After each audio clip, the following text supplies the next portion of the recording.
Hey guys, welcome back to another episode on the CFT Podcast. It's your boy John. Unfortunately, we are headed into international break, but you all will be listening to this either on deadline day or day after that. And so we are here to wrap up the latest in football with you guys.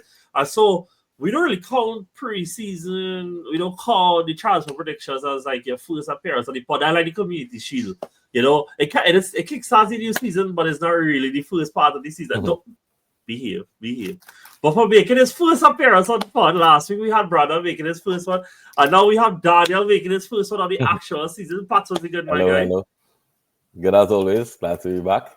And glad to have you back, bro. Yeah. And then we have this tree was the hallmark tree of last season. People see this year was more than anybody else. And so, obviously, as we get older, guys, people are getting busy. And we have Brandon here as well. Brandon was a good man, guy. I am good. You know, happy Independence Day to Trinidad and Tobago. Oh, I forgot about that. Clean for your no, Trinidad. There was a time I used to make graphics for like every little holiday it had in Trinidad, but now people know. People don't need us to tell them happy Independence Day. But if you listen to this happy or belated Independence Day, we're here this on 1st of September. Trinidad. And so, as you guys know, we're going to get into the latest in football. Go and check them out. No better place to start than at Anfield this weekend as a Dominic Soboslai rocket our free kick settled the score between Arsenal and Liverpool as we head into the international break, right? And it was not the most exciting of games, but as we see many times, quality is what is on the end of these things. So, Brandon, why don't you give me a run on what you took away from the game? Well, I'm kind of sad that it started with me because, you know, to get the violence out. Because it was quite sad. Because the game, again, I'm going to start off with the same thing I had from last season. John, you know what the word is? Tell me what the word is. What was the game? Still boring. Underwhelming, yes. Yeah, I mean, again, probably, you know, one of the biggest games that we have of the season so far. Again, was pretty much a ball fest, if you ask me. I know somebody gonna tell me at some point, you know, it was a chess match, and you know, real football tactic lovers gonna love this game and something like that. But you know, it was really it was a really poor game. I thought that in the end, thought Liverpool deserved the win. They played really well. I also think Arsenal played really well.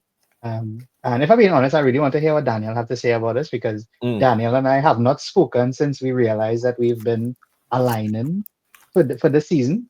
So I'm kind of interested to hear what Daniel had to say. But before we get into it, it was just a very underwhelming game, in my opinion. I was a huge ball fest, if you ask me. But I did see a lot of good from both teams, and you know, Liverpool, they just keep going, bro. Damn, and they're only getting stronger. You know, we'll get into that. Why do I want to end up and I don't know if I even should or if you should go first, because I'm not going to side with Arsenal. I'm not going to lie to you. I don't want it to be a 2v1. Well, in that case, John, over to you, my friend. I mean, it have nothing really to say side with. I do think that there is you know, you see something last week, Brandon, that make me realize something else. But if that comes up naturally, I'll bring it up. But there is an expectation of Arsenal to see like how it is that they do push the limits this season to see if they can go on and win stuff, right? But I think a byproduct of that is like, okay, well, they have to, at every possible venture, push that limit. Every single opportunity, they have to knock down every single person in front of them and have to also be swashbuckling in the ways. They had to be free-flowing and stuff like that. And I think, like, going into this, I do agree that I think that there was an opportunity for Arsenal to go there and take these last few years of not losing at Anfield. I think it's something like 4 years in a row we have been going undefeated against Liverpool and stuff like that, and try and get one of those wins to be at Anfield. And unfortunately, it is a moment lost. But I don't necessarily agree with a lot of the descriptions of the game coming out of it, I think both teams were content for the most part, not being overly risky to try to score goals. And I think you could see that when it is that one team, I think Liverpool had 0.44 XG, Arsenal had 0.55. Neither team was really trying to push down the door. Neither team was really trying to force anything. And I actually think that I felt also overwhelmed by like what Liverpool had to offer, in the sense that I'm not gonna go into no stack habits about who Arsenal had missing, but Liverpool, this is at home, and Liverpool is at Anfield. You are the reigning champions. You're bringing in all this firepower. You have more firepower to bring in, and at no point did none of these like star names do anything to really threaten the back line. It was somebody who most people, us on the party, the most unbiased, we probably eventually sitting out the team at some point in this team as the season goes on, who went on to win this game. And I think both teams just didn't give us anything going forward, and neither was really willing to force the issue as much, And so coming out of it, it obviously sucks to lose. They are the ones that we are fighting against. My preseason prediction was that it was split against the two of them. Both have gotten stronger since that conversation, and they have just taken the first stride forward. But I think you cannot not have Liverpool as favourites to go on from here. But I didn't come out to this game thinking, well, this season going and be a repeat of stuff that happened last season and stuff, because I saw as they come on, and within 10 minutes, looked infinitely better than whatever Martinelli was doing. Obviously, Odegaard was injured. Madueke, I thought, was bright as well. And so I see reasons for why things should be different from seasons before. And this is just one that I think from an Arsenal point of view, just take it each and move forward. But there's also a lot of positives as well. Mosquera coming 2 minutes in.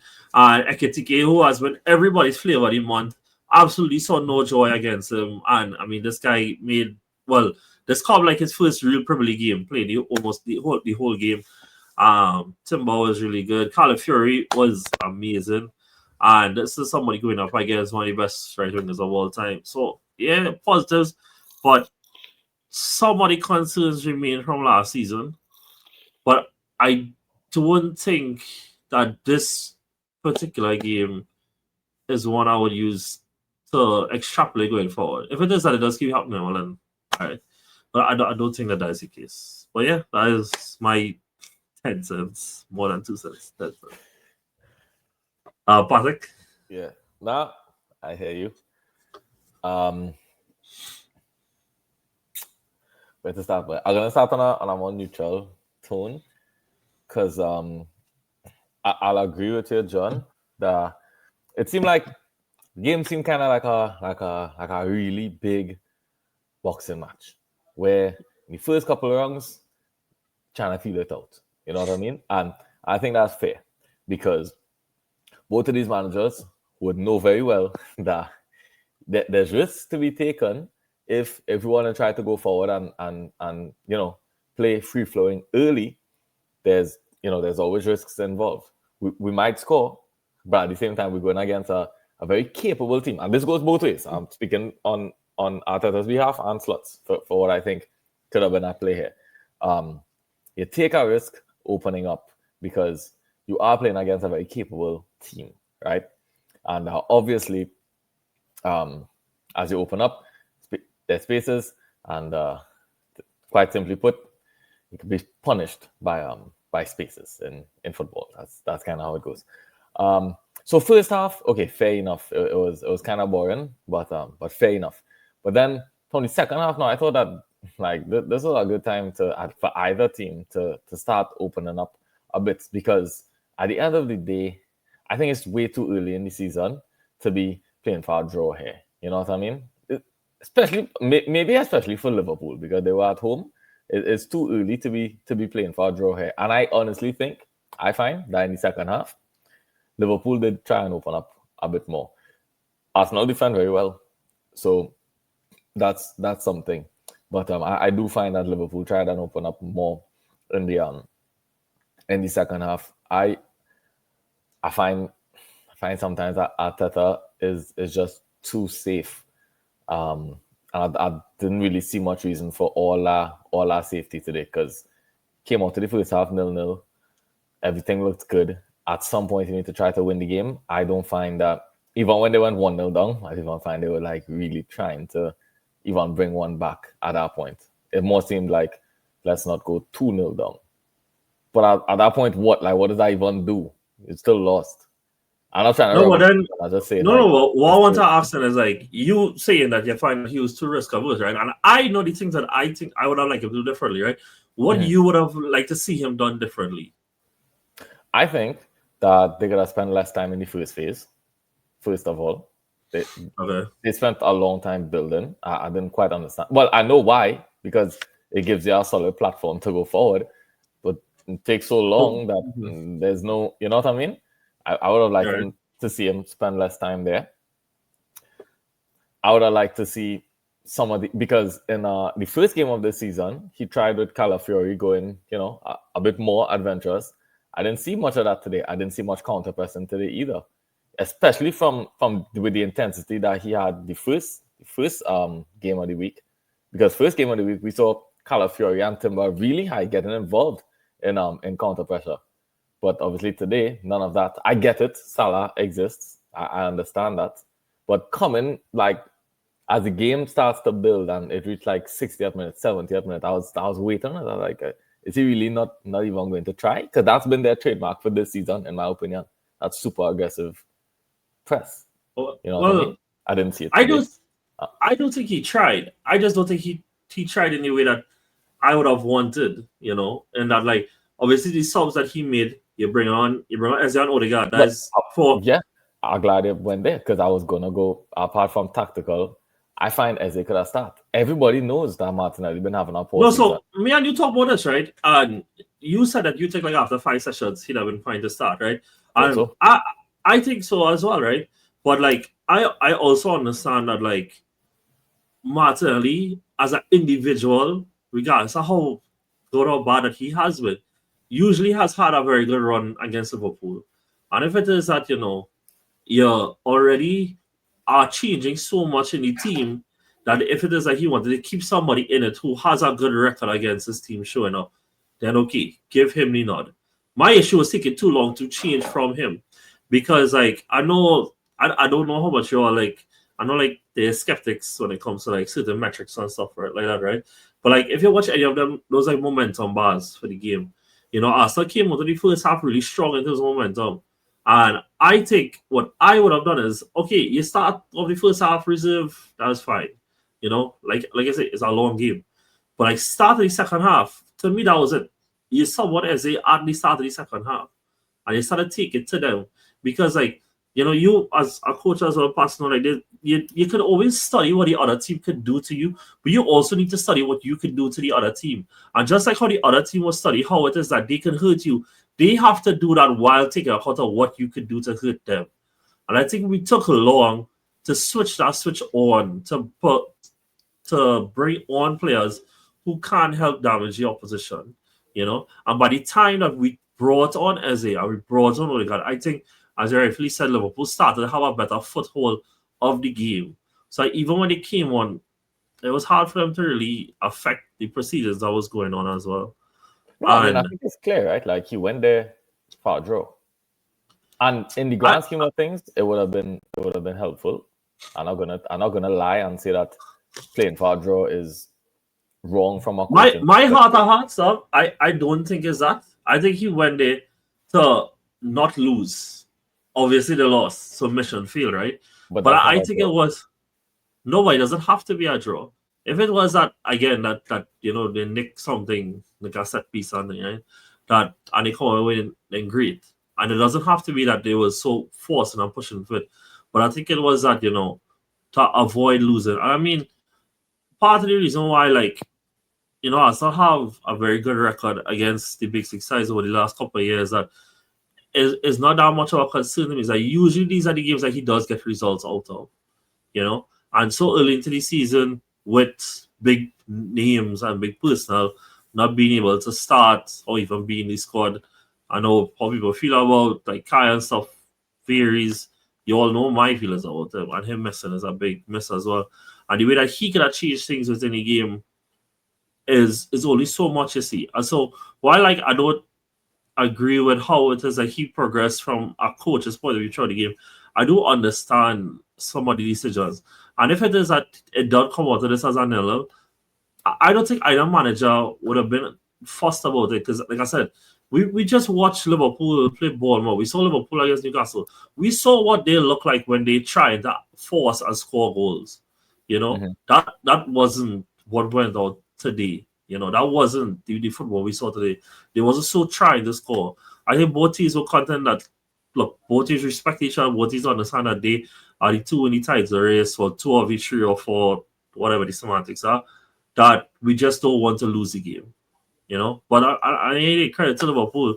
They took a microscopic chance with Soboslai that went off the post and score and was absolutely fantastic. I getting 3 points out of it. But I my standpoint is I don't think that it's true that he went there just to draw. I don't think that's the case.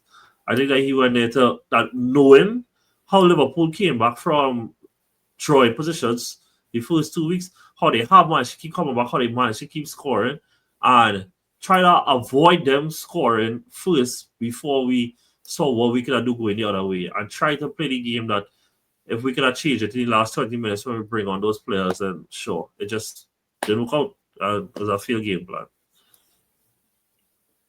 Yeah, well, I feel it was, yeah. That last thing that I said there is exactly how I feel. Yeah, but I mean, like I said before, right? Arsenal, I told Brandon this last week, unfortunately, it was after the pod, right?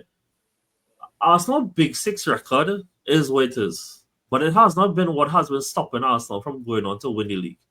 You know? That is not what has been stopping us. So losing today, me personally, it happened. And the thing is, that Big Six record was going to go at some point. You know, like I guess like Chelsea, Spurs, and United is something like 4 years, probably more for one of those teams. And for City and for Spurs, is these last 2-3 seasons that we have that. That's going to go at some point. But just like last season, Liverpool went on to win the league. They didn't beat us. City have Pep only win at Anfield once in his whole time at Liverpool. Like, losing there is not the end of the world. It's about what are the games that Arsenal consistently keep dropping points in is what I want to see us do better in. And I said that before this game. If we had come on this game with a draw win, I promise you, obviously I would have been happier than I am sitting down right here now. But my disposition was going to be the same. This wasn't what was going to make or break if Arsenal win the league this year. Is the games that, I guess, the same oppositions that previously would have caused us problems, change those games into wins and see how it go from there. You know, Arsenal against Liverpool at home, when the 2-2 was last year, the last 3 years before that was wins. Like, I don't think it's beyond us to turn it around and make it at 3 points either side. But this is not the game that I think would lose. I mean, if we lost the title by 2 points in the end, then it is the game that we lost the title by. But yeah, this doesn't change what I still want to see from us this season. You want to say something, Salik? Say what you want to say. Well, I have many things to say, so I want to know if you wanted me to say anything else first. No, well, wherever you want to go. Well, I was going to talk about Liverpool. Sure. Firstly, because I mean, I know we did a lot about Arsenal and stuff. I'll get back to that eventually after this, but I want to say, boy, that I at one point during the game today, I legit thought to myself that I wonder if Slot really just losing it a little bit. You know, like if he, some of the things he tried before not working out and stuff like that. And then for the entire game and when the game ended, I was like, no, when you have Van Dijk, anything is possible, bro. Like the man today was a man mountain, bro. Like there was a part at the end of the game where the ball was going into the box, and I think it was like Calafiori, Gabriel, and somebody else was going to it. And I just watching it and I was like, bro, this could be a goal. And then I just see Van Dijk pop out of nowhere and I was like, okay, great. And I want to give a big shout out to Kirkes as well. I thought Kirkes was excellent today. Like I talked about him being suspect defensively last week, but I mean it's undoubtedly incredible how good he was defensively today, like uncharacteristically great defensively. Yeah, And then I guess one of the players of the season so far scored the winning goal. I mean, Soboslai has been yeah, playing right back for the past 2 games. He's he has embodied his inner person's name I can't say due to Liverpool reasons. And he just looks incredible. Like he is doing everything. I think he's popping up yeah. everywhere. Like whenever Stott makes his changes, he's No, always he somewhere won the around. last 2 games for them. He won the Yeah. last 2 games for them. And to me, one of the questions that arose for me is that does Woods have a spot in the team at the moment? Because I don't think he's been very good in any of the games. I don't know if you all disagree, but I don't think he's been good in any of the games. Even today, I didn't think he was great. Um, Yeah, no, and Soboslai is continuing to influence the game from a position even further back than when he played for the whole of last season. Yeah, And to me, that is the mark of great players, boy. And wow, it's just to me, it's so unbelievable how good he was at right back for 2 games. Like he wasn't playing as a traditional right back, but you know what I mean? Out yeah, of no, but I position in a mean, different place.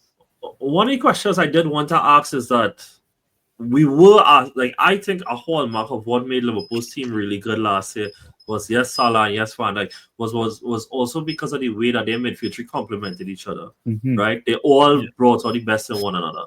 Obviously, Yeah, which changes that dynamic tremendously. But he also has to find a way who is the one that's going to sit out from the midfield tree. How do you refine that balance? Is it possible then the balance is in keeping all of them on the field together by having Soboslai right back? Like nah, I am well aware that he not gonna add what Frimpong and Bradley adds, right? But he clearly he clearly is an even out of position capable of influencing the game. And so is it that you move him, you put him back in midfield, you drop somebody else? You brought up Wits and look, at the end of the day, it's not that he's playing terrible, but at the end of the day, what you're bringing in, what you expect from him, and he's coming into a title within midfield, and you're displacing somebody who has been a key part of that. So the bar has to be high for what you're gonna bring in. So what are we saying that we expect? What should then be the outcome of this then? Does he keep playing at right back? Does he go into midfield? Whose spot he taking? What's all it? I think when Frimpong comes back, he has to play. He's one of the best right back in the world, I find. And he suits our Liverpool team well because Slot clearly wants to hurt them on the outside. It's just with a guy like Soboslai and his profile, it wouldn't make sense to have him stretch the game. But I think Frimpong being there today helps the game more than Soboslai did from right back because now we can actually get our overlap and stretch them. I don't think Alaufere is defending a 2v1. It could help Salah to go inside closer to goal. And that could be really dangerous as well. And you can still play Soboslai and maybe you drop McAllister for this game. I don't know. But I think someone like Frimpong profile. I'm just saying, like, I'll really just spit out on him. I mean, you say that there, and I do think that Dicey sub that did change things a lot for them. I thought Jones came down and played really well. Yeah. I think what he did really well was ghost off the blind side of the two sitting midfielders on Arsenal. And Van Dijk found him a few times in that pocket. So that's somebody else who also is. well, isn't that how they go? Isn't that how they got the free kick? Isn't that exact scenario how they got the free kick? But that scenario happened once before, and that was the one where I think Woods got his shot off, and Ekitike played in, but he was obviously offside. Yeah. But it was something that played out once before, but yeah. So what do you think about that? I know Daniel probably it was like a Freudian slip for him, but I find it so interesting, right? Like I know both of you all have seen it as much as I have. Going into the season, a lot of the Liverpool best 11s did not include probably their best midfielder. Did you all take a look at how good Gravenberg's performance was today? Like his return to the team, just literally, he is the glue. Like no, Slaughter said it. I even pointed it out to you all last season on the pod how integral he is with receiving the ball. And I think, bro, like I think he's so underrated as a player because I've seen the teams, they don't include him, right? I don't see anybody talking about how good Gravenberg is as a midfielder in his position. he is undoubtedly one of the best players in his position in the world.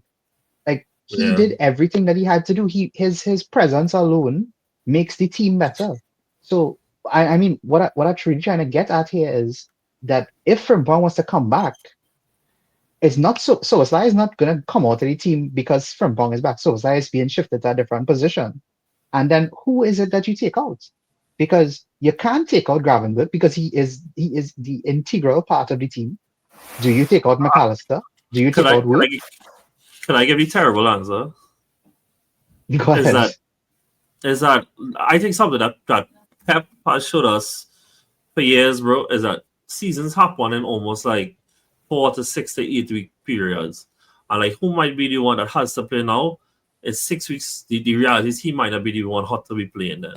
And like we keep asking for these squads to get deeper because these guys are getting prepared to play not just Mm-hmm. 60 games like the way that they played 60 games before, but 60 games that almost every single game is going to demand you play at your best intensity because that's just the level of where football is now. And we talk about this, though we're gonna have this whole formation and lineup conundrum when it is that Isak reached to, you know. And but the best teams are stuck with a bunch of very, very good players.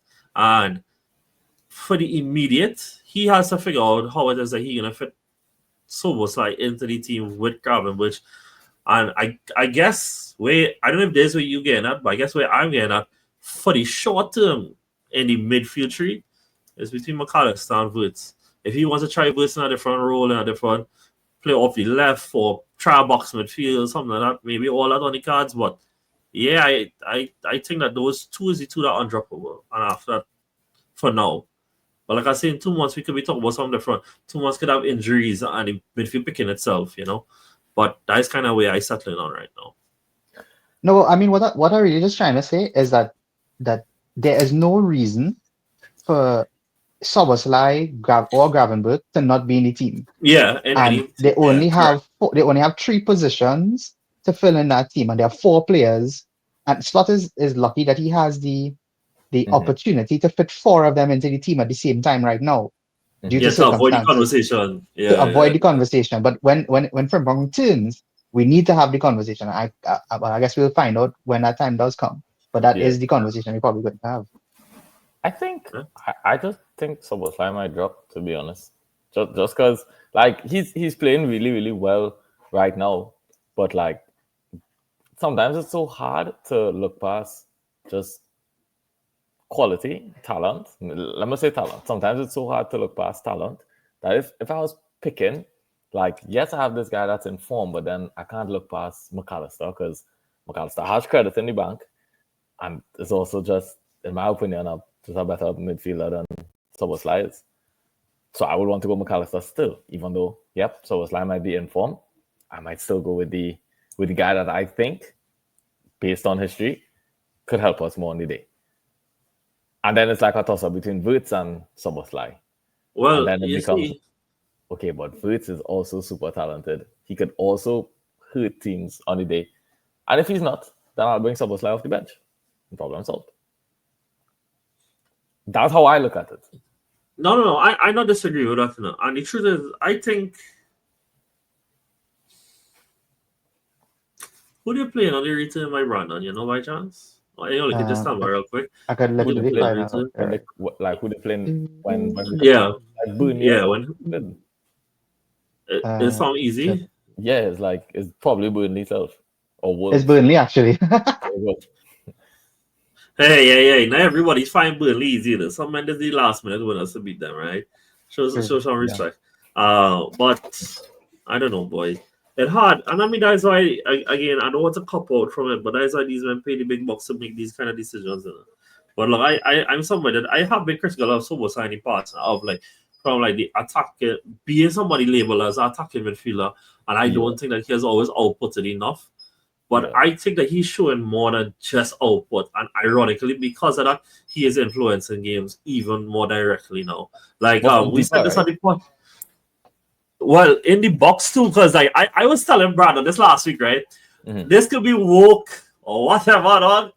I find he should get the assist for Rio, whatever his name is, goal against Newcastle, right? Because if he don't do that, nobody get he not scored. Well, somebody would have go to Rio and mark him, right? It was a good leave. But like all of this parted, right? I mean, I'm not saying I've never taken away the fact that he's an extremely hardworking player, and he managed to play right a whole game last week, and then run up in the box in whatever the 107 minutes, whatever it was, to take out a man so that Rio could score. I don't know. I feel like there's something. Maybe leave it up to the audience. Just all they're trying to figure out how it is slot. I mean, again, right? Who knows what state they're gonna come back from international break? You know what I would say on my money is actually. Next, when it is that football is going to be grabbing SummerSlam votes, and a big reason why I think that as well because of the Argentina thing, because he go in Argentina. And, bro, he never plays good the first game after the international break anyway. Yeah, so we solved that, guys. We solved it. Well done. Anything else you want to say about this game? I saw a few people criticizing Salah, and not just his performance today, but I felt like coming off our last season that it hasn't been of that level. But I mean, I said this last week on the pod here that I do think that there's a lot of change in how they attack as a team, and that as he even gets older, like there is going to be some friction to it. And ironically, if he was probably hot, he scored the opener. Would he want to take the touch with for whatever reason he take the touch with? But yeah, he could have still scored the opener. Do you all want to say anything about that? Or any other player in general? On Salah, I just think that when Frimpong or Bradley come back, he will have a much better time. Because it just wouldn't be him out on the thing there. And I find that his creativity has still been good. It hasn't. His passes haven't led to shots. But he gets that ball in the box on someone's foot pretty easily these days.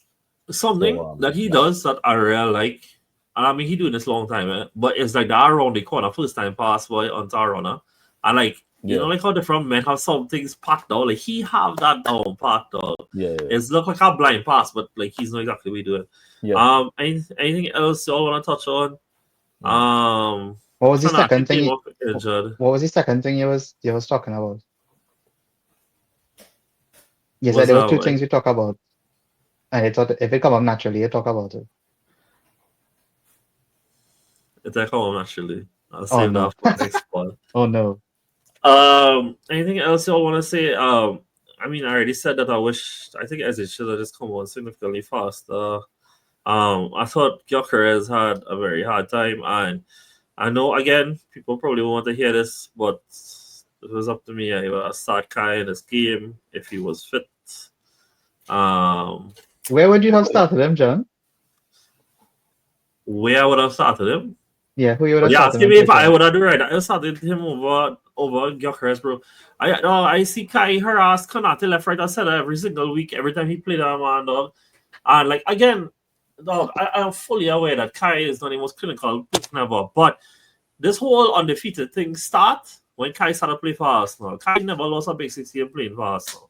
And so like, and I think a big part of it is because of what he offers. How it is that he holds up the ball, he brings out the play, and he keeps center box occupied so that Saka and Martinelli and whoever could get space there and actually do things. Not that when the ball reaches him, it bounces off for him like if he were in Tim's, But Gyökeres currently knows that.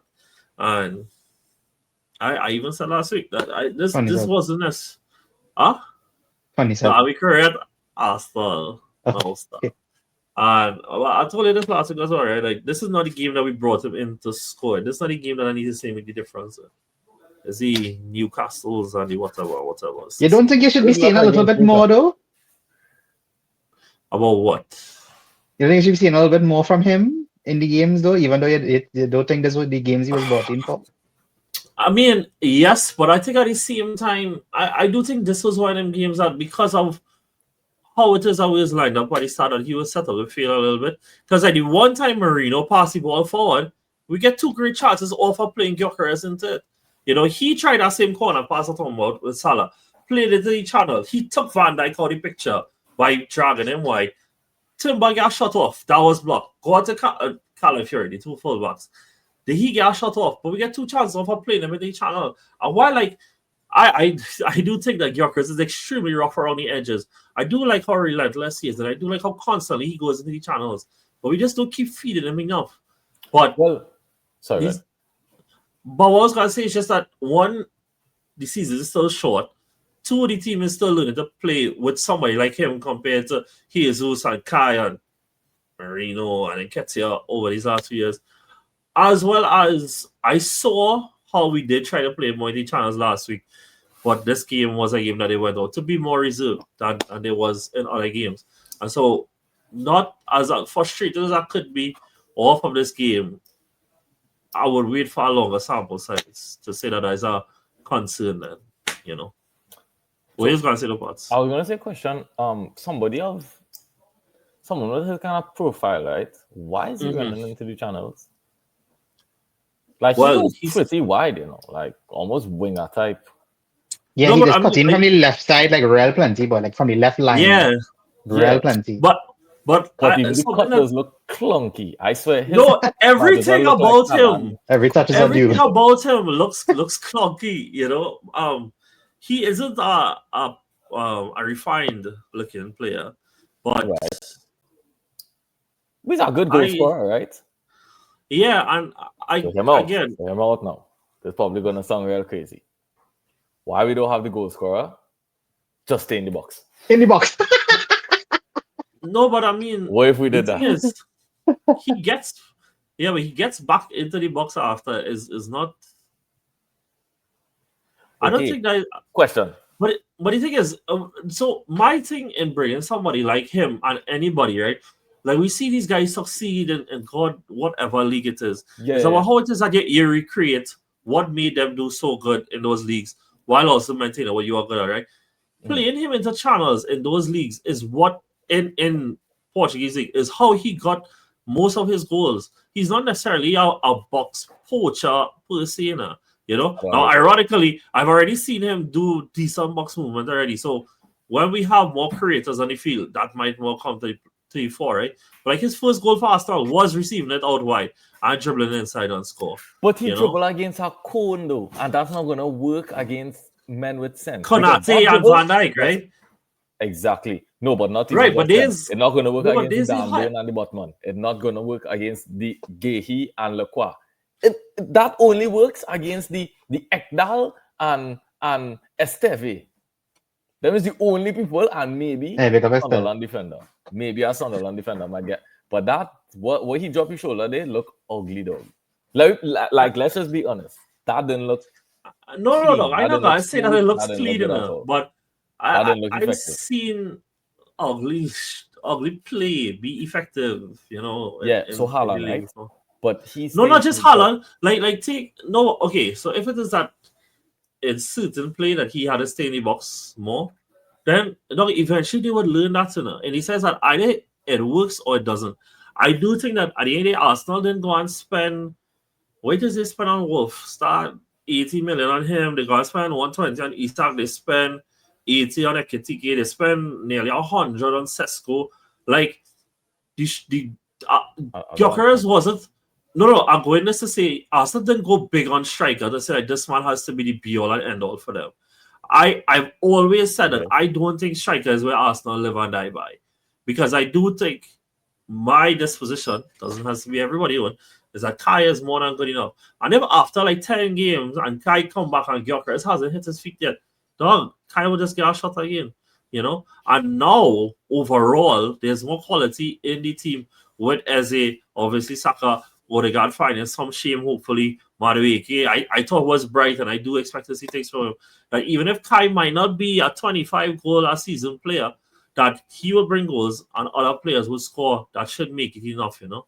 But, like, Arsenal didn't go and sign somebody that had to be the out-and-out number 9 every single week, and that is not a fight between him and Kai. Wait, time. Nah, I'll pause the time out on that one. Who was the most expensive transfer of the window?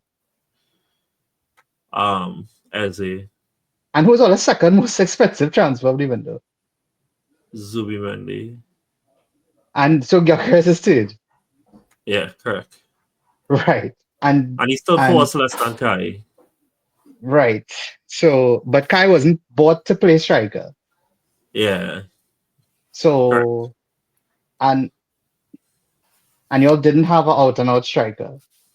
So I kind of not following your point of all of them Yeah, go but go I have out to yeah, but get I to have get a striker.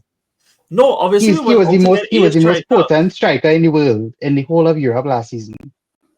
right? But I don't think that it is at that price point that you argue that he has to start every single week. You see, like we talk about Wirtz, right? Wirtz price point, though, at that point, like you have to start Wirtz every single week. He's a 150 million player that they bring in. He has to play every single week. I don't think it has to be that Gyökeres has to play week in, week out. I think that there, as we say, right, there are sides that he would do better against, right? Arsenal, where they have drop points, is them sides that finish it between 9th and 13th. This right through, you know. If it is a them sides, is the sides like he turned them draws into wins. Then, and it's the same men who have been carrying that big six record and against the Aston Villas and whoever and turning those into wins. Then it could work out, you know. But I don't see that it has to be him every single week. If it turns out to be, then great. But I think Arsenal have somebody who's also there that if it is like he has to come back in for Gyökeres at some point, then it's fine to me. But I understand that is not it for everybody. As I said, right, he coming in being the most prolific striker in Europe last season. But I do think that there's a whole league change in that it wouldn't always be nice and easy for him. I mean, You know?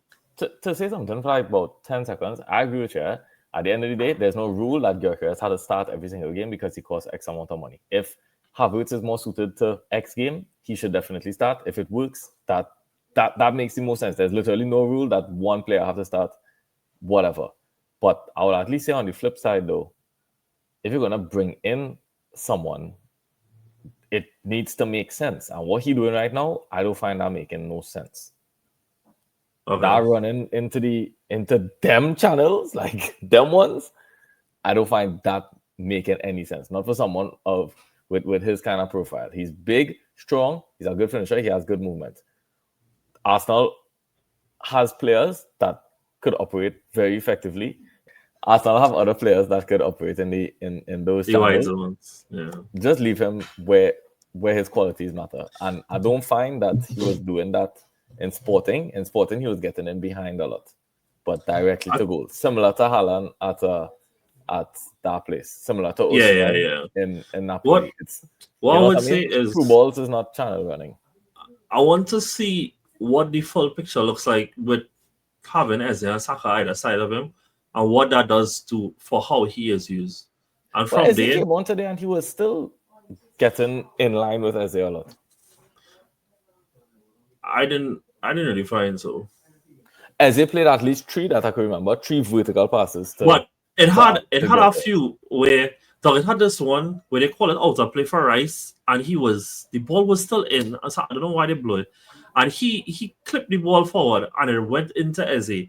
And Gyökeres was on the left side of him and I let Gyökeres about to run off. But no, you're right that it wasn't always that sometimes Gyökeres was wider and even when Eze was on.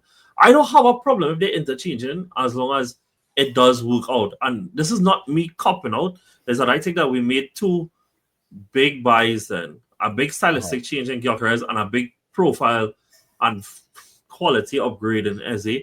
That I do want to see how those 2 with Saka, Odegaard, how they all mesh together before I see if I have any concerns. Because I do think that they could work together. If it's anybody, and funny enough, I was watching James Alcott before this.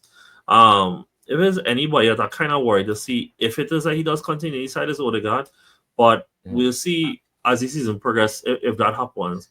Because I do think with Eze and Saka, I think you have a lot of creativity coming into the team. I think that then now puts pressure on striker and the attacking midfielder to be scoring. Because they would get a lot of chances either in the box or on top of the box. So, yeah. Okay. All right, guys. We're on this for 40 something minutes. No. We good. This obviously was the most look forward to game of the weekend. And look, my truth was I was excited for it. It's unfortunate that we lost, but it's a third match today. We can see how we go from here. As you guys know, we're doing this team of the week, and so we're gonna pick somebody from this thing. there's a part of it I want to make a rule to your thing, Brandon, on the spot, but we won't do it. That they can't have the same person in 2 consecutive weeks. But But what the jail so men can have but good seasons or I am perfectly fine if we want to put Soboslai in again.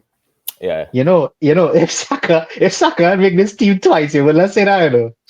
Hear this, right? When you want to bend the rules, start your own pod, right? Anyways, It could be Van Dijk. Do you even have a better player than Soboslai today? oh, the other person will be Van Dijk because he is absolutely sickening in every shape of the word.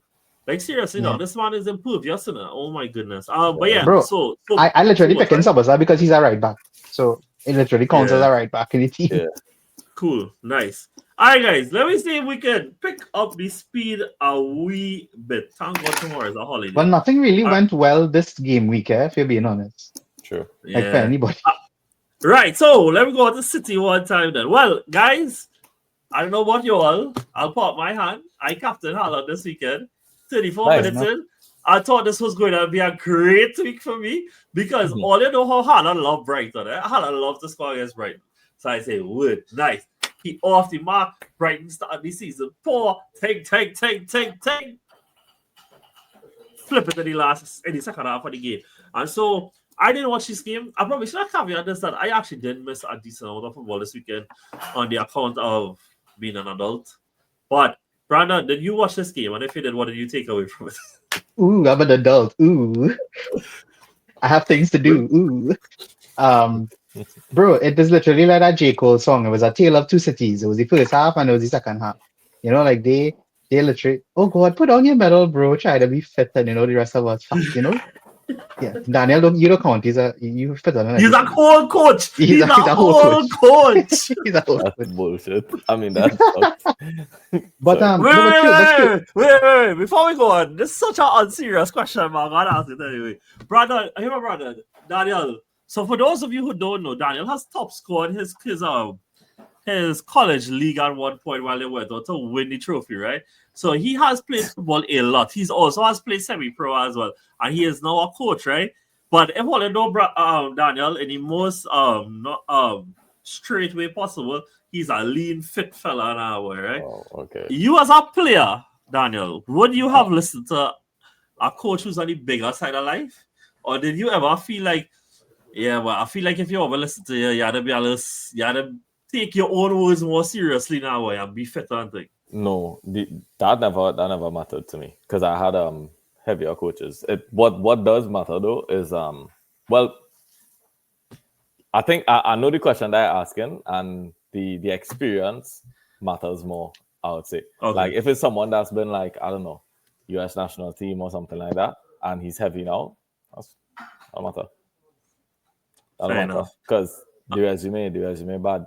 If the resume is small, then you have to come from the standpoint of you gotta be real smart. Communication had to be good. Yeah. And your delivery had to be really good. Not necessarily smart. All coaches smart, man. All most coaches at the better levels are good. But at least have a good delivery, be professional, that type of stuff. If your resume not fat. Otherwise, though, if your resume fat, look how you want. Like if your resume really good, look how you I love the choice of words. I love the choice of words for real. What an adjective. All right. And used to describe a resume. Well done, Daniel. Well done. Good job. That's a good one. Totally stayed away from any shaming. Yeah, well. He was going so well. He was going real good. Brother, you was saying a tale of two cities. Yeah, a tale of two cities, bro. The good one and the bad one. The first half, I thought they were good, probably looking like the city that we expect them to be this season. And John, I told you about this last week, bro. It's just individual errors, and somewhere in the defensive side of the game, and they just keep crumbling. It's almost it feels so weird to watch, and it's kind of funny actually sometimes. But I also want to bring up Brighton. Brighton played really well, so they were Mhm. good. They were good value for the win in the end, especially in the second half. Um, and yeah, I mean, I don't have anything else to say about City, bro. I mean, God, two I losses, mean, back to back. this is a team that obviously both of y'all were very high on. Both of y'all had them to finish second, but they have one Yeah. win from the first 3 games, right? Mm-hmm. So obviously there's some level of disappointment here. Patrick, last week, I remember after the first game week in one of the group chats we had, it was like really excited to see Turkey play Out for two alongside months. Yeah, ADM boy. and Reinders. Yeah. Obviously, we're not going to see it for a little while now, but like even last week, we saw it for a little bit. It wasn't the best. Yeah. What is the concerns that you have after these first 3 weeks about City? And why are you With them, feeling not picking? with City, Yeah. boy, that's the next one where I think, Wait is I wanted to tell you, and I say this on the pod last week, is that yeah, as much as we might dread it, we might try to run from it. But you see, Pep Guardiola and Bernardo Silva, we'll never, ever, ever get boy, away from it. guys Dog, hate that one. he is the only man on record that has ever asked to leave City and get tell no For real, eh? dog. Man The love next club, Bernarditi.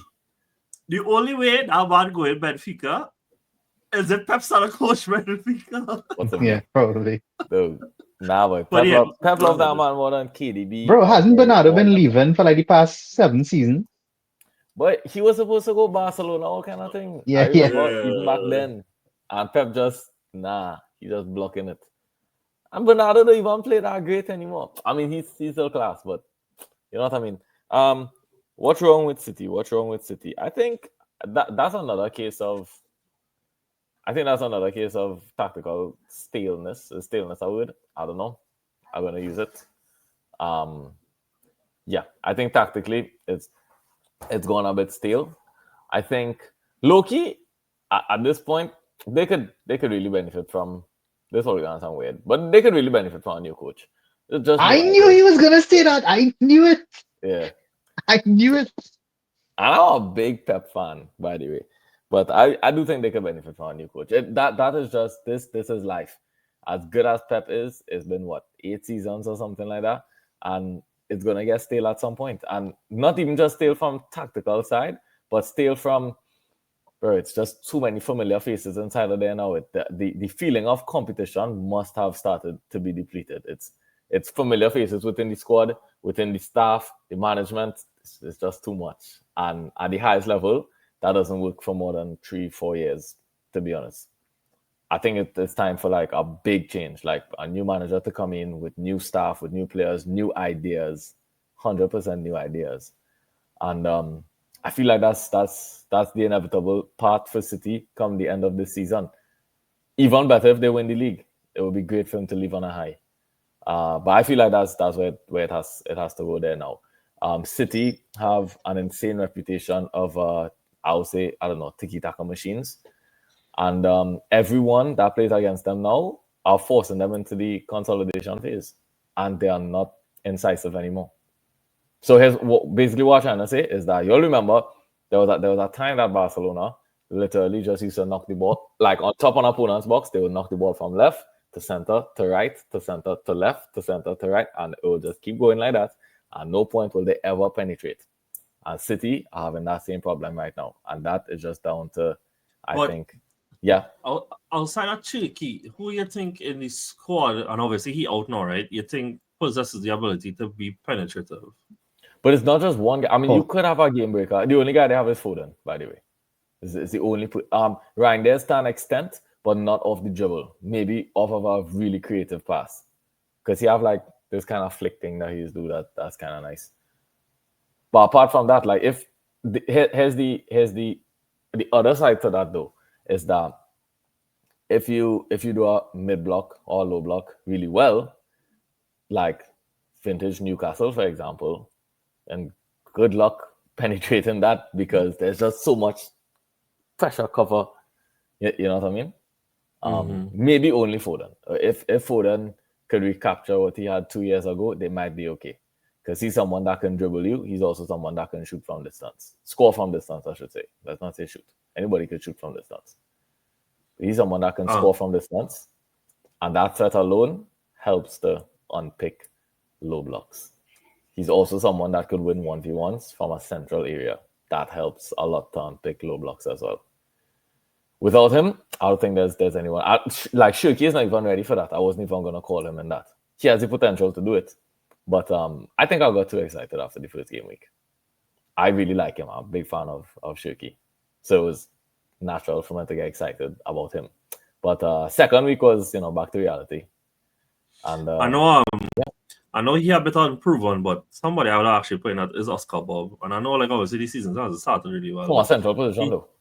No, but somebody who I think has the capacity to have incisive passing to his game. From wide?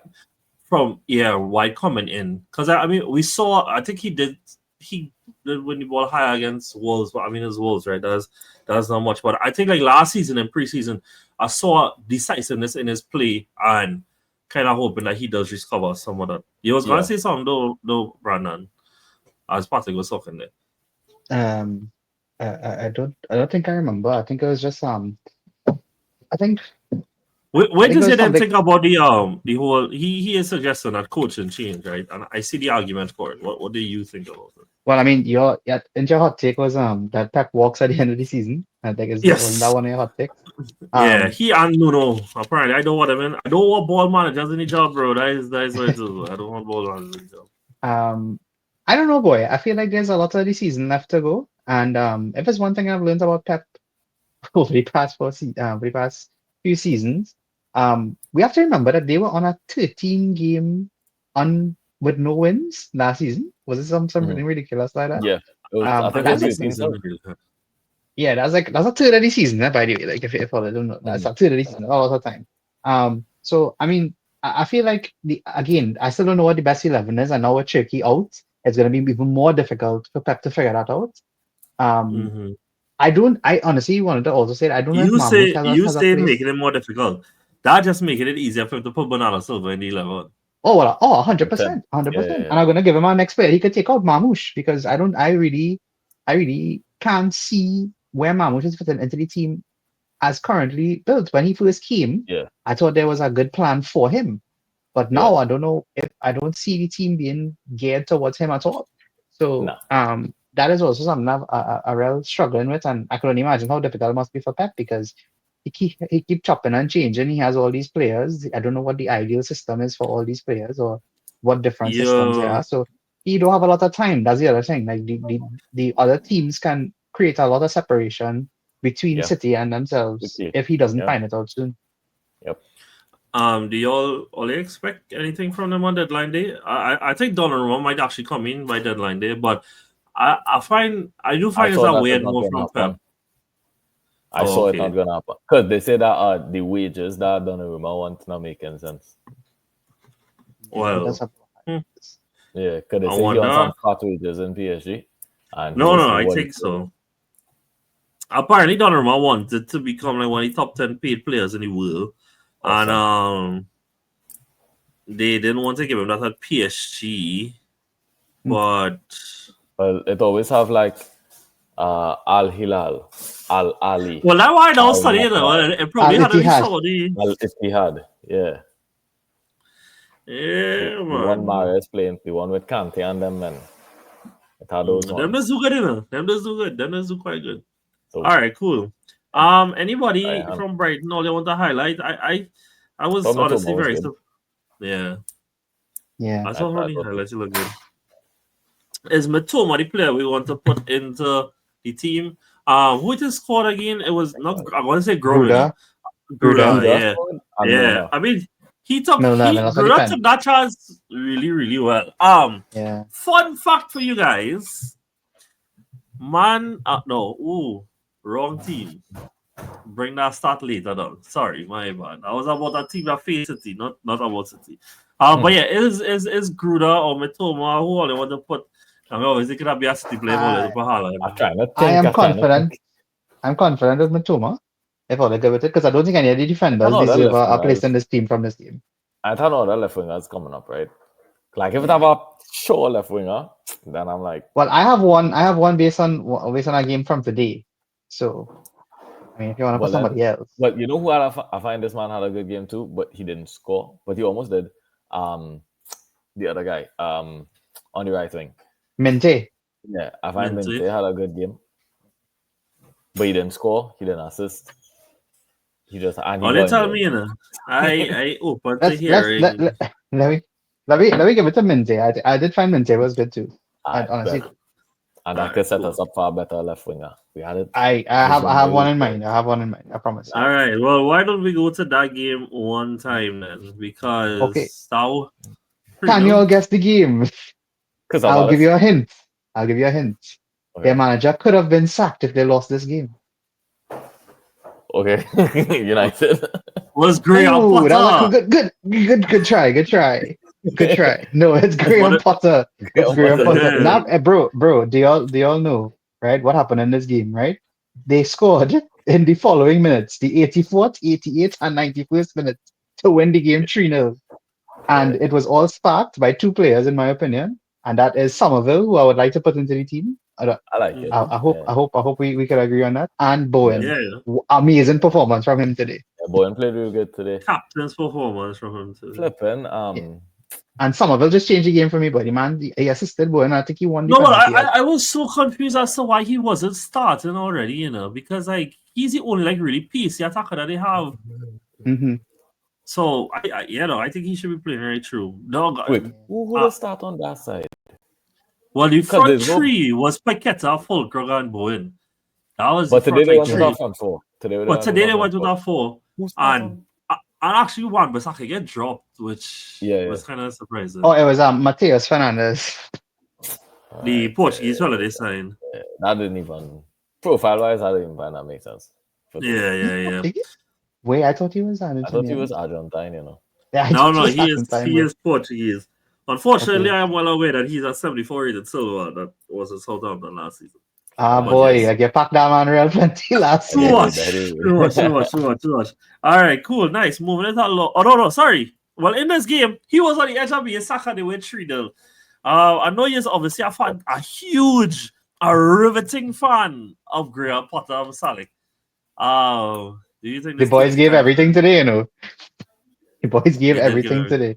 No, bro, I want to say, like, to me, this game was a perfect example of why the league is going to be so topsy-turvy this year, because after the first two games, nobody was given West Ham a prayer, right? And regardless of the minutes that they scored today, they came out of that 3-0 win. You know, they didn't win 1-0, they won 3-0. And I think that's good for them going into the break. They needed that.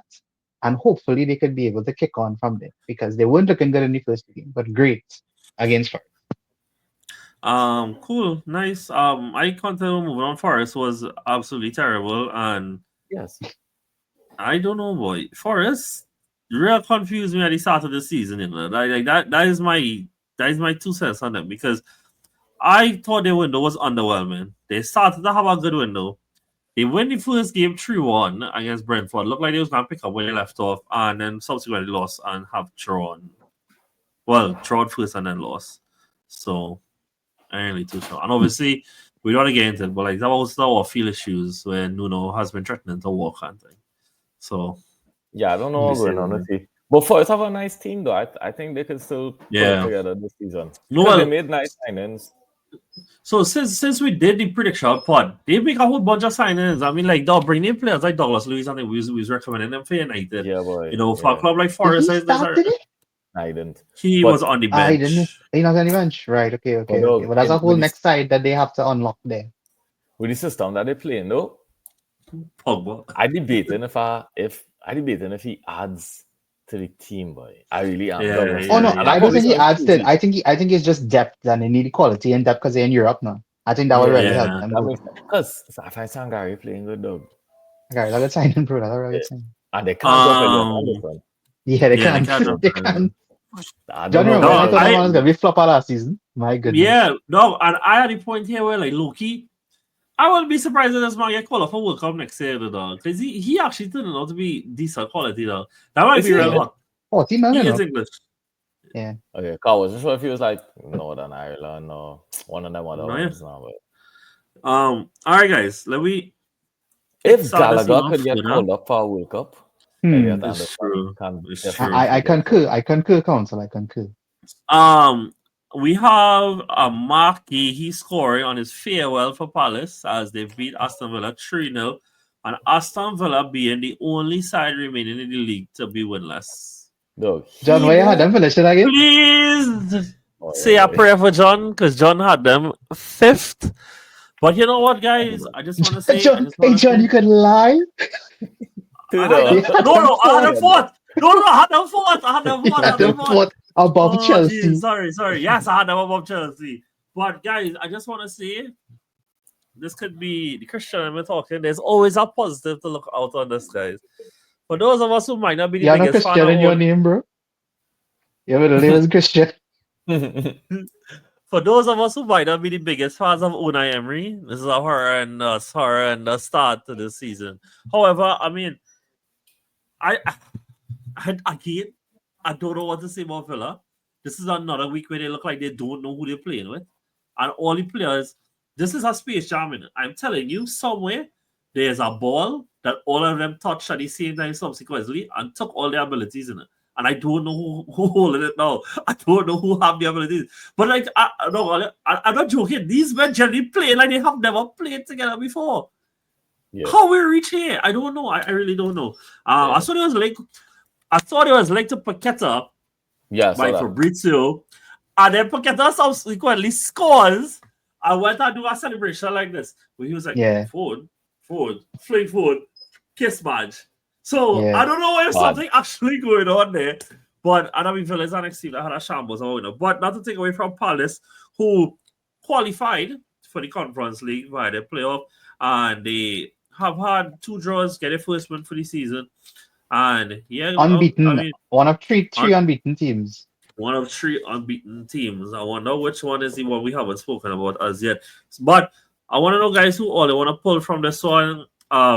I understand Gahey score, so we might want to put Gahey. But I once again just want to say, even if we put Gahey, I thought Lacroix was great again. And I was telling him this last week, Patrick. I remember the years I see Lacroix played for Wolfsburg in FIFA, right? Yeah. That 191 pace card was always so expensive, I think.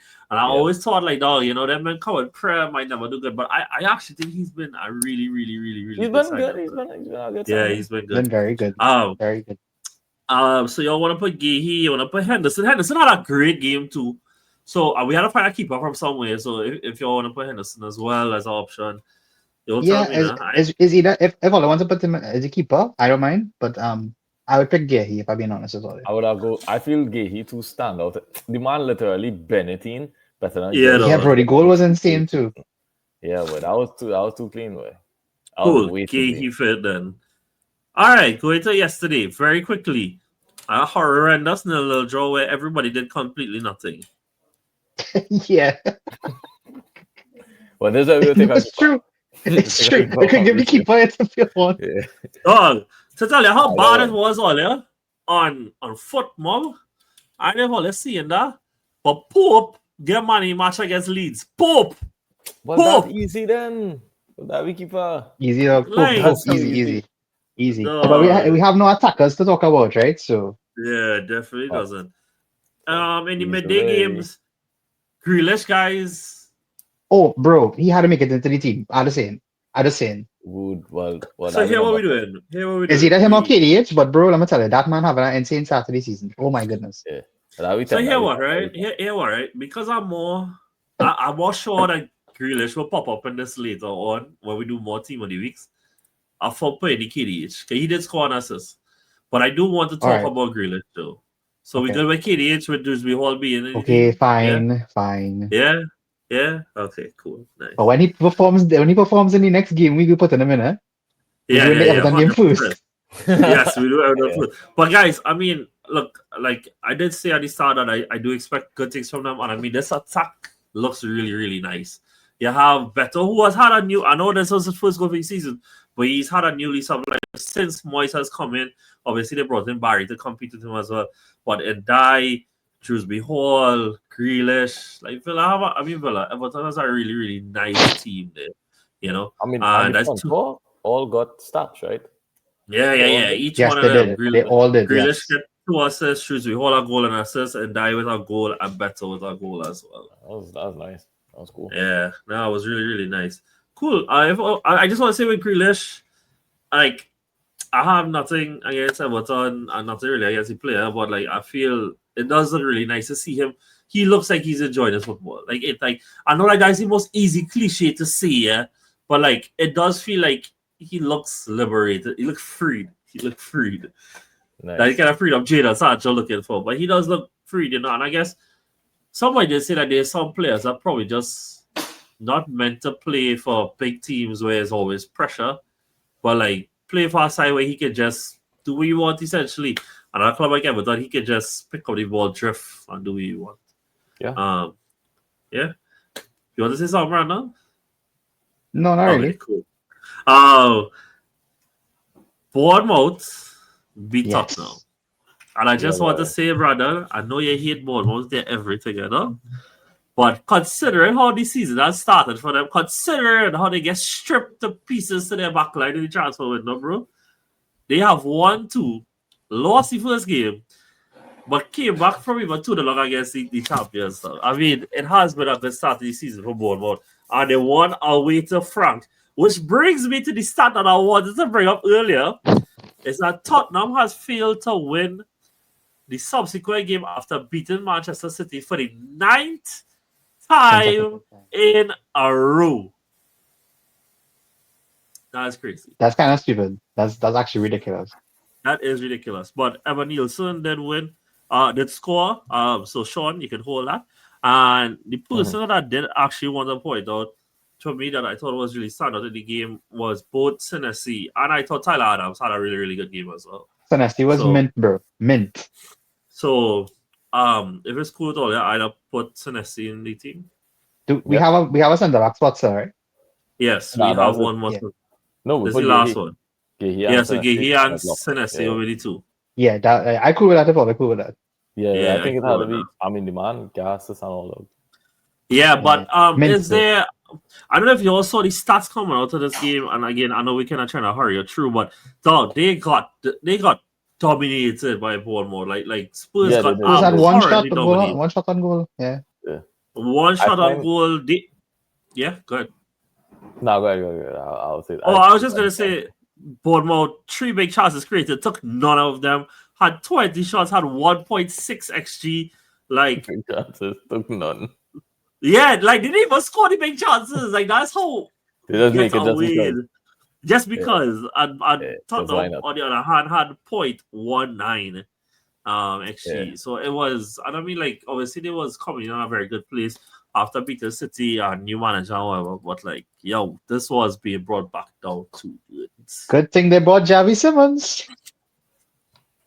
He might change things for them, He might. He's a good player. Say what you want to say, Brandon. Oh yeah, go ahead. Say what you want to say about Bundesliga coming to the Prem. Say it. I don't have nothing to say about a player who blanked my team, if I'm being honest with you. Fair enough. What you say about it? I find this true fat man deserves a shout out. I find he's had a good team. Dog. Where does man come out from? Like he's been quite like bro, he's been very consistent over the past 3 games. Yeah, and I think the 2 signings that they make in the back line, obviously, Adam Smith is still there, but the 2 of them, Diakite and Choffert, I think they both have acclimatized really, really well. And while I thought Petrovic was a little shaky the first game, I thought the 2 games after was a lot more assured from him, So, yeah. Anything on Tottenham? Well, nothing, because they didn't give us anything to talk about.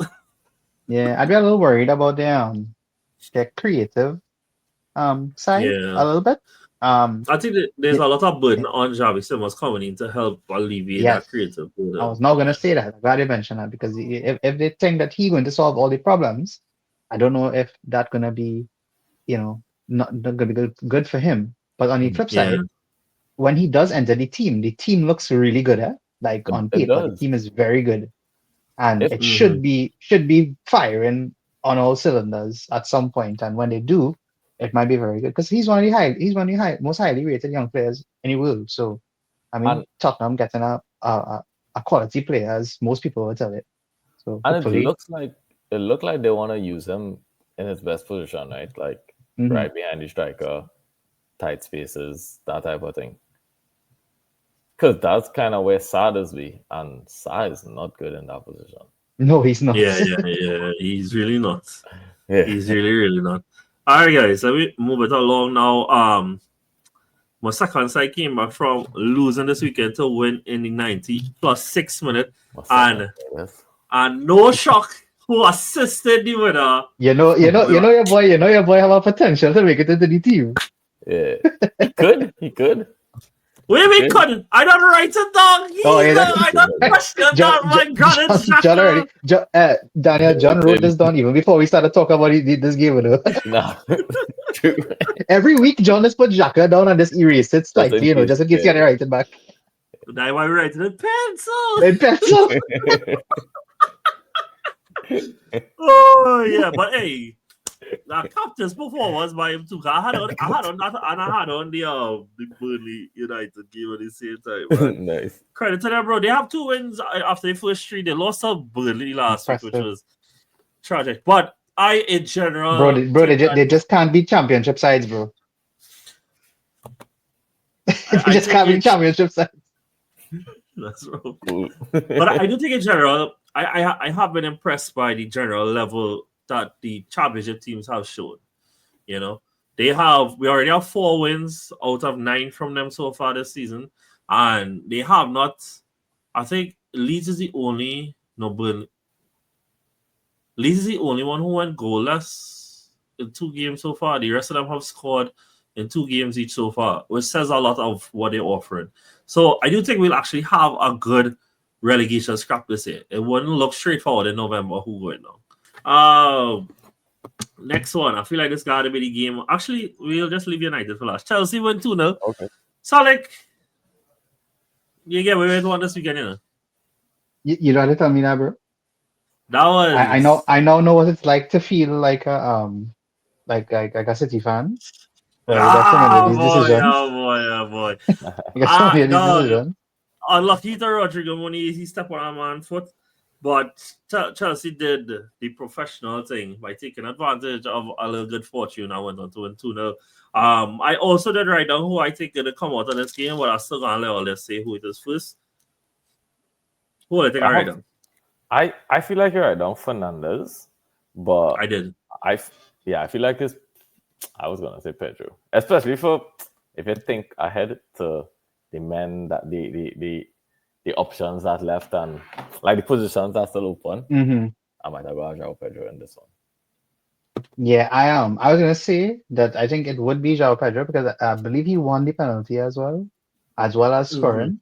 And my other shout would have been Caicedo, to be honest. So actually, no, it was Chalobah who won the pen, but he already got picked. It was like a handball thing. Yeah, it was.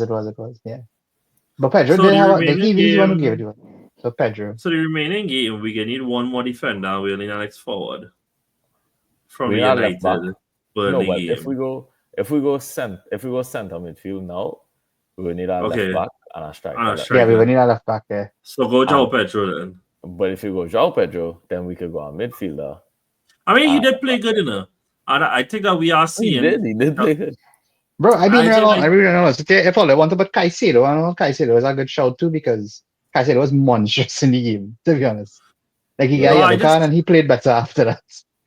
I think the thing with João Pedro too is that we talked about last week on the pod about how when Palmer is not there, somebody has to carry the weight of being willing to perform.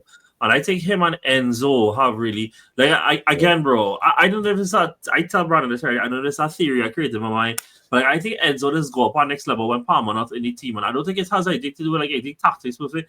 I think that he has really embraced responsibility when it is Palmer not there, and that is a huge plus. Enzo has the most goal contributions for us in 2025, right? And the third most in the league. I think he's only behind Salah, Haaland, and somebody else. Yeah. I don't know the third one, but yeah. I think it's Mbemo, actually. All that probably. Cool. Anything else you want to say, Brandon? I mean, it's been Obviously, results-wise, it's been a good start to the season for you all. Yeah. But I want to say, I just want to say quickly because I know we're trying to move on quickly. I think that when before the season started, I think there was a lot of talk about that we were lacking a centre back because of Colwell's injury. Yeah. I still agree with that, but I do think that the players that we have currently that have been playing, I think they've stepped up really well. I think Chalobah has been very good for the first 3 games of the season. Since Tosin has come into the team, you see how important he is to the team. Yeah. And I just feel like I don't think we have as much defensive issues as people were worried about at the start of the season because they've played really well. I think we've only conceded 1 goal if I'm not mistaken. I So think so. Yeah. yeah. So I don't think the defensive problems are as bad as people would think. And I mean, again, when you have players like João Pedro who stepping up like this and Enzo stepping up like this in Palmer's absence, I mean, that's always a positive in my eyes. So Is he coming back after international break? Palmer, he should be. Yeah. Yeah, he should be. What really going on with Palmer though? Well, it depends on who you ask, right? Because many different Chelsea fans will give you a different version of an answer. I know some Okay. people saying that how they don't like where he's being played. I know Okay. some people saying that but he looked like he's been playing with an injury for a while, Okay. even since the first game of the season. And if you ask me, and I'll give you my honest opinion, that I just think he's just not being as what's the word I'm looking for? Absurdly clinical as he was being for the first 18 months. Okay. Yeah. Because I think I think that's truly believe I truly believe, Daniel, that I think that Palmer's first few months at Chelsea was so good that it is an unrealistic expectation. Like Yeah. he is still a I good think player, so too. and I think that he's still very young, and I know what he can do, but I just have to know to myself that he's probably not going to be able to do that all the time. But there will be times where he does. And I told John this as well. I think Palmer is the kind of player where his statistics will level out eventually. Like if he doesn't score for like 10 games in a 5-game span, he might make up those 10 goals or Okay. 10 contributions. I could see that. Yeah, so I don't know how to describe it, and I'm not trying to make it sound negative at all. But I just think like sometimes I think we have like a real unrealistic expectation for him, especially because and especially this season because the expectation is leading towards us winning big trophies this season.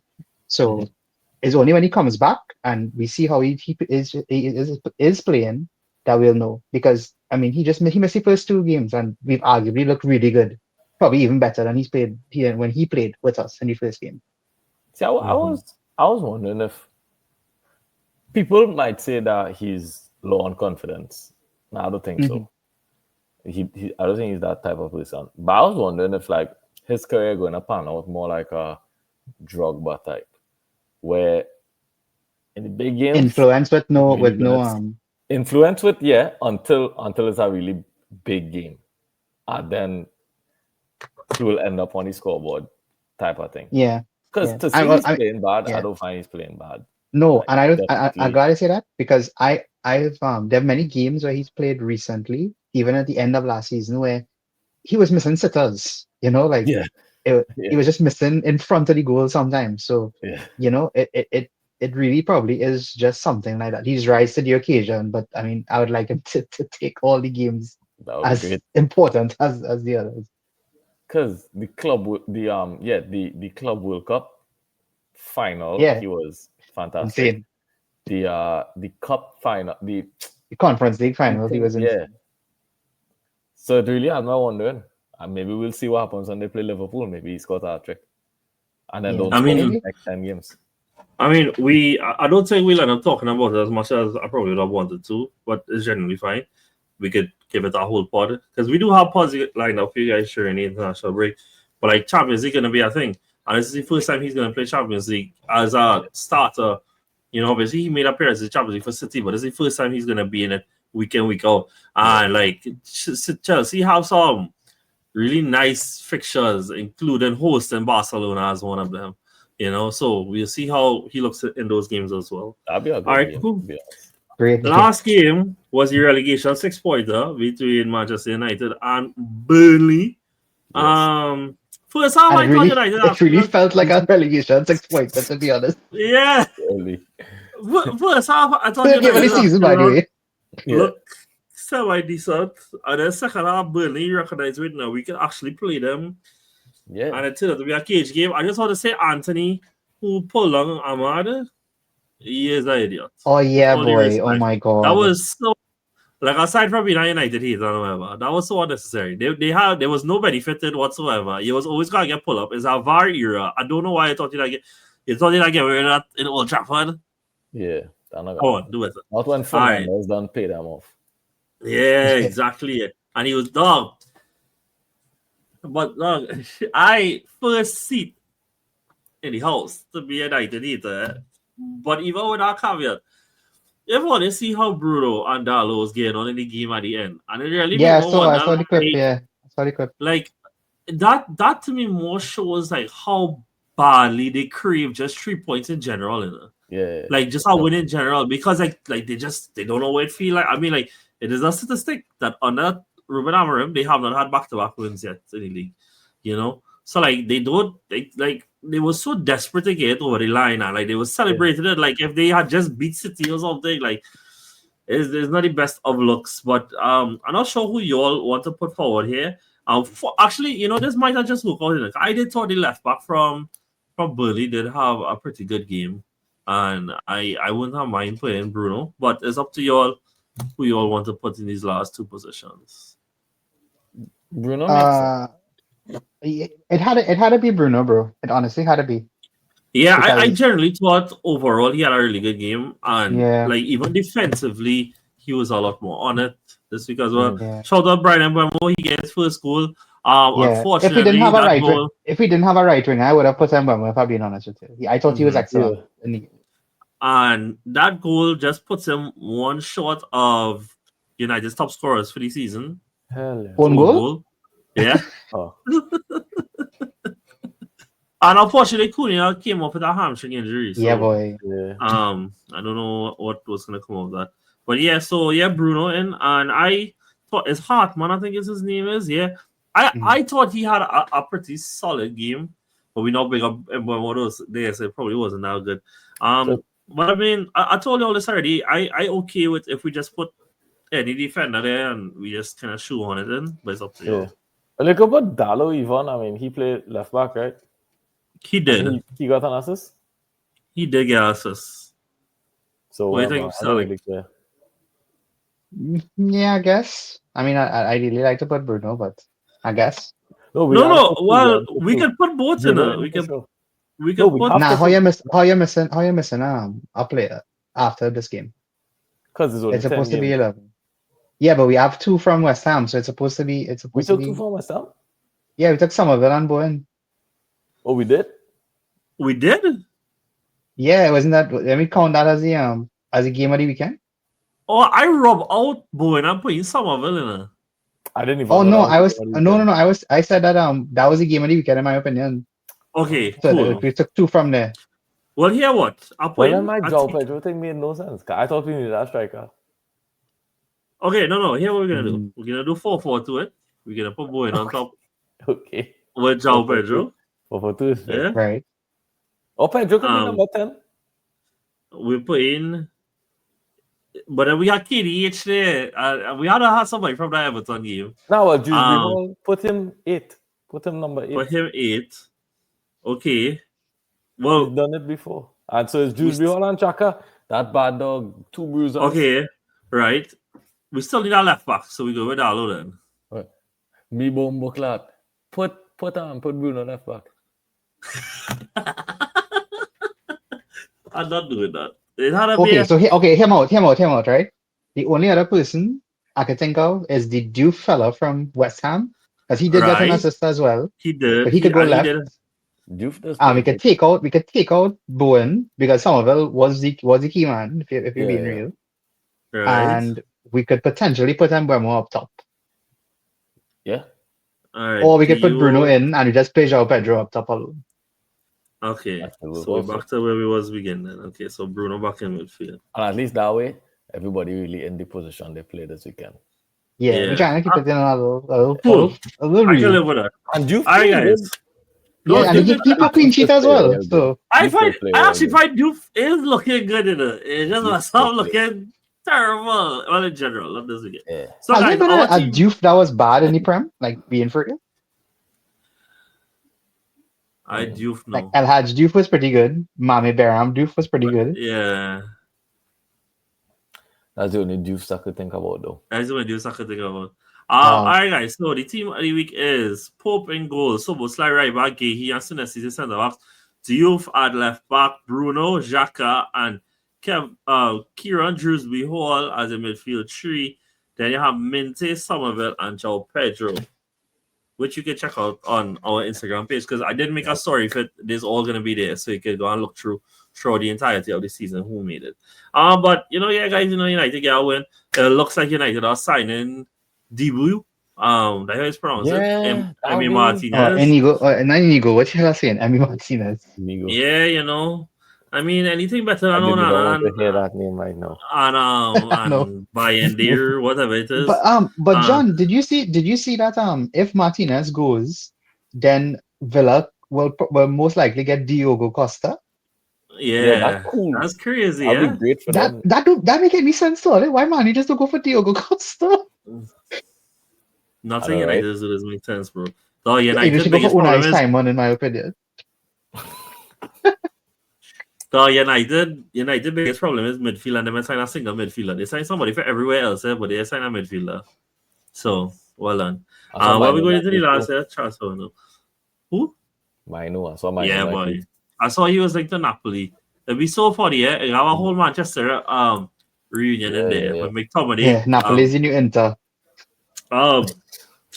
Because we don't run so late, I ain't gonna bother to skip through all the leagues. But Patrick, I don't know if you watched the Barca game, but it looked like Joan Garcia get money match.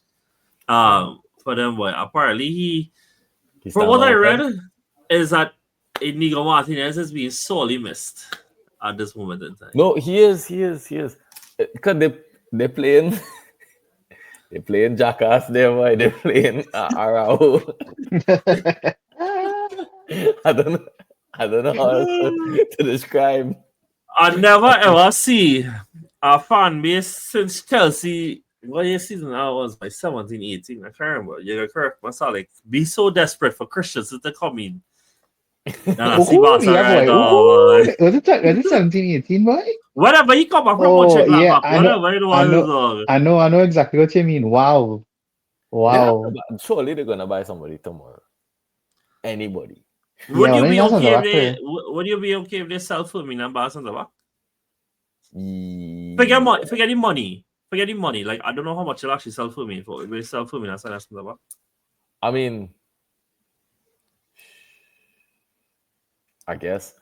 Well, Fulham is really important as well. You ask me if I'm okay, and I'm not like what's the word, boy? I'm a fan that's very emotionally detached. So to me, like if they're gonna sell Firmino, is it gonna hurt my feelings? Not at all. Even though he's been really good. But do I think that's the right thing to do? Well, Firmino is a big reason why they win El Clasicos. And El Clasico this season, I think, is going to be really important to win because Madrid looks really good. So that'll be, I think that could be a decisive game. And I don't think Barca is going to win the Clasico with what's his name? With what Olmo gives. Yeah. What about if it is? I mean, I know Pedri just had one of the best seasons of his career playing deeper. But no. I was gonna say if Pedri, Frankie, and like Casado make up the midfield tree. Pedri don't press good enough. It's really the industry that I think the only other way they could do it would be for that game. Rashford will have to play, and Thing will have to go in the middle. Rafinha will have to go in the middle. Yeah. Because that is the industry that comes from there. That is the most important to the way that they press. If they sold Firmino and got like a Schlotterbeck, sure, that'll be great. You know, if they sold Firmino and got like a Tosin, then maybe I say no. I don't think that would be great business. On the other hand, Real Madrid started the season with all wins, Yeah, they look good. and and like Goulet has been playing a lot more. He's been looking good. Caceres, the fella that Ten Hag let go at United, that Benfica had, and now he also played really well. I mean, I've read that most people still find like they have not looked all the way there yet, and that Xabi Alonso still trying to figure out what's the best configuration of the team. And we also have to remember that Jude Bellingham still has to come back into this, because remember he did his surgery and they're gonna have to fit somewhere in there. But I think Goulet has had a really good start this season, and I think he should play a big part in them going forward this year. Rodrigo on the other hand. Sorry, I read something crazy. I read that how Kane being prepped to move to Barcelona for next season to take over Leon. Look, that would be crazy, I saw that Kane is very upset with the way that Bayern handled transfers this summer, and that he thought that they would have like shown more ambition, and that it is kind of understood in the background that next season he's gonna leave. So he should go to Barcelona then. That would be awesome. That would be real nice for you, really good. You've been a Kane boy since like day one, and for him to play for your club would be really, really nice. And I mean, other than that, Bundesliga continues to Bundesliga, and Bayern continues to Bayern.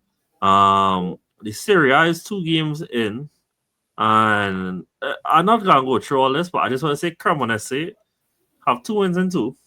That is not really the relevant part. Well, it is relevant, but not really the relevant part. Jamie Vardy signed for them. He did. Oh, he did? That is too random, but he did sign for them. And all right, guys. Italy sound crazy. No, he going to Italy actually sounds like something he would do. Like that, for some reason, that actually does. That catch me off guard. Real quickly, guys, and obviously y'all would have probably not seen every single part of it, but y'all would have watched the Champions League draw.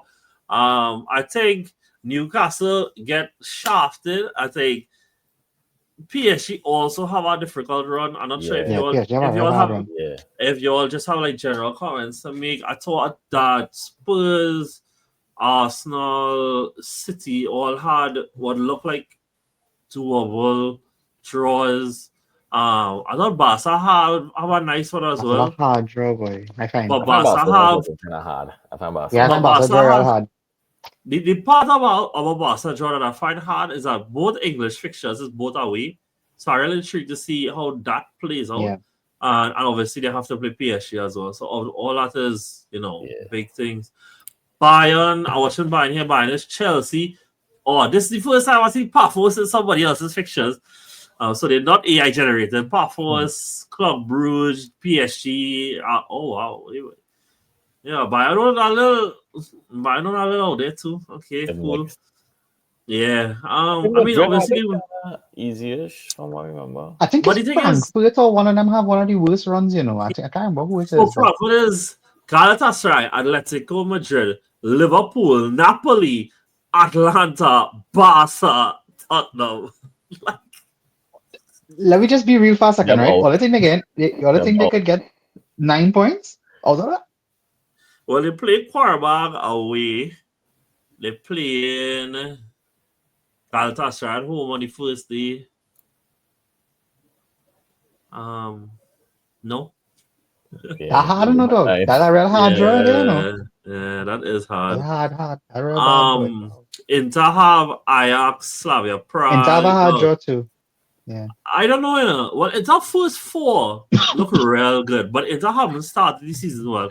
And Inter under Sherry has not really started the clickers yet. So, but Inter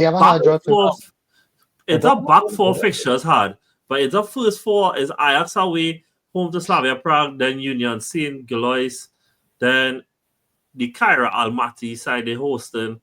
Then after that is the last 4, which is they hosting Liverpool and Arsenal back to back. They go into Atletico Madrid and they go into Dortmund. But these one of them that have to get the business done up early to cater for the harder fixtures later down. And yeah, I guess actually, like guys, I mean the truth is, right, the way that the Champions League is now, it kind of hard. There's no draw to talk about. It's not. It don't have no group of that. It have a run of that. But like, what I would like to say is that last year, I remember us all saying that PSG had a really hard draw, and after the first like 3 weeks, it looked like PSG was not going to see they win the Champions League. They end up being the treble winners. So I mean, the be all and end all does just come down to, while there is benefit to the group to be the top 8, obviously have a less round to play, and now they have more home advantage for being in the top 8 as compared to last year. It just comes down to how these fixtures play out. I will be here to take you guys through it all. Tomorrow, when the day all will be here, and this is deadline day, guys. We have a transfer episode coming out, but it's going to be different than how we do it in the years before. I'm going to try and collate the top 50 most valuable players and move this window, and we'll try and do a tier list. It'll be the first tier list that we do on the channel, so you guys could look out for that. And with that being said, thank you guys for joining us. Thank you guys for being here, and we'll catch you guys next time. I just want to say one thing before we go. Last thing before we go. I'll start to catch you guys next time. Are you going to wait till then? Yes. So you can just say it again, because I like to say it all the time. Okay, go ahead. Okay. If y'all haven't seen it, go check out João Neves's hat trick. Oh, yes. Hat trick over the weekend. Yeah. He scored 2 bicycle kicks. It was actually insane. Go check it out if you haven't seen it. I hope you think it was worth it, John.